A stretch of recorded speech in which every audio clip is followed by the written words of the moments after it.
yoo xam ne nii muy diggante Ada Fass ak la dëgg ak Siteu Ada Fass ak Liss Ndiago Balla Gaye numéro 2 ak Siteu waaw Zarko Sa Thiès dinañ ci ñëw à part dinañ ci ñëw mais ñaari journée yooyu dañoo dem ba ñe nañ ko yóbbu Gambia waaw waa Gambie di ko laaj ñu àdduna yëpp di ko laaj muy journée boo xam ne nii dañuy bëri samedi bëri dimanche waaw muy ñaari combat yoo xam ne mooy problème bi nag guddi gi toll xam nga man damaa jógee ci xalwa xëy na diggante Ada Fass ak Liss Ndiago xoolaguma ko li ma ciy xam bëreegul waaye xam naa ne jëmmi Liss Ndiago biddi bi dafa fenq loolu moom gisoon naa ko ci bu yàgg Balla Gaye 2 ak Siteu fii lañ toog ma ne la Balla Gaye bu jàppee Siteu da koy daan te fii ma wax ak yow waxaatuma ne la da koy daan bu ko jàppee da koy lekk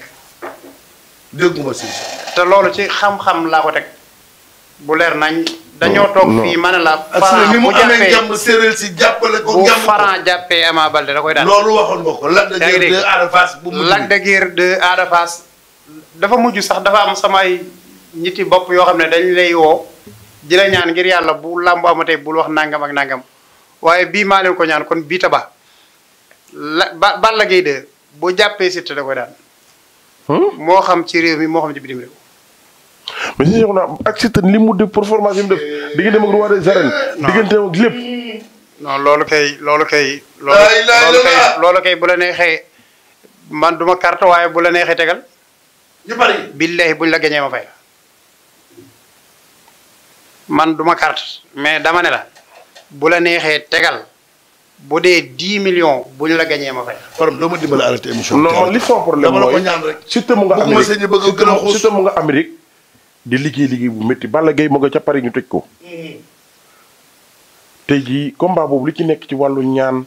wàllu da ngeen sangoo sama gàllaaj sëriñ si dañoo duggante yooyu ci bëri maa ngi koy dégg sëñ Cheikhouna juróom-ñeenti weer ci gannaaw ba tey ma di la wax ne damaa gis Balla Gaye mu nekk roi des arènes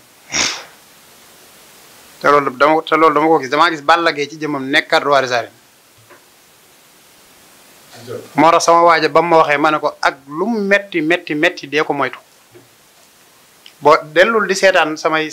ay làmb moo tax keroog bi ma seetaanee Modou Lo mu ne dootul bëre ak Balla Gaye dama ne alhamdulilahi rabbil alamin li mu yor mën naa yàgg ci moom gis bu ko jëlee non man yow de xam nga ne man maa ngi Modou bu cereeg soo lañ dañoo yàgg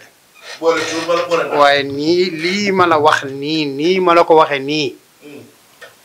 la duggee ci noppam jërëjëf kon mu ngi noonu li ñu cërale woon sax ci waxtu jot na